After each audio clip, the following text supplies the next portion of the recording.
I am Norine Hammond. I'm Deputy Leader to Leader R-Macomb and also the Chief Budgeteer for the House Republican Caucus. Last week I was in Bloomington and I joined many of my colleagues in a bipartisan effort to bring forward some legislation that would vastly change the estate tax here in Illinois, particularly for agriculture and protecting our family farms. I think that effort certainly underscores how things can actually come together in a bipartisan way when we are working on shared priorities. And I believe that was what we actually did accomplish last week.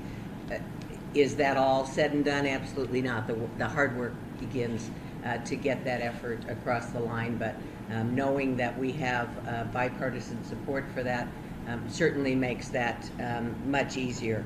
And I'm hopeful that that is a show of sincerity as we go forward on this year's budget, that we can work together certainly on priorities, but more importantly to craft a budget that actually benefits all of the residents of the state of Illinois and works to improve our economy, which we desperately need to do. So in a couple of weeks we will hear from the governor as he presents his state of the state budget, and I think we all look forward to that, and that's when the real work begins. That's when we as the appropriation folks will begin to work with the governor's budget as the framework, and bringing in experts from COGFA and the Governor's Office of Management and Budget to see what are the revenues, what are the demands, the spending demands.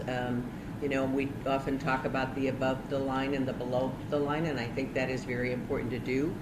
We have priorities that we absolutely have to maintain, as Leader R-Macomb said, with the evidence-based funding formula, paying our pension debt in its entirety. So in its full payment, I would say entirety would be. It'd be great. That would be an interesting.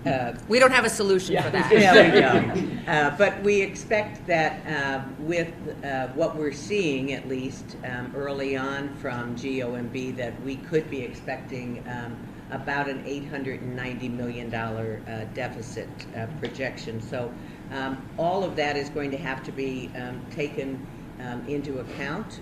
Over the past years, we have done some major expansions, and human services, for example, has grown by about $3.6 billion, and healthcare and Medicaid has grown by about 1.5.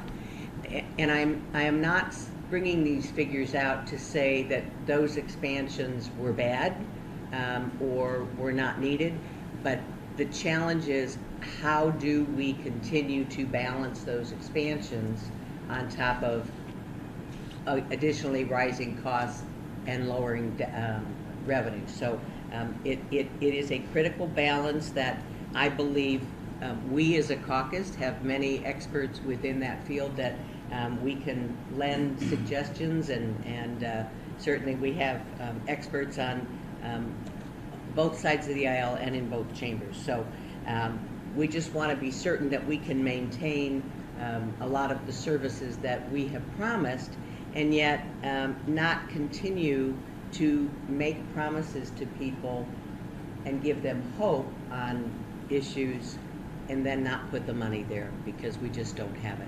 So I think that is one of the most unfair things that we can do, certainly to our constituents and to the residents across the state of Illinois.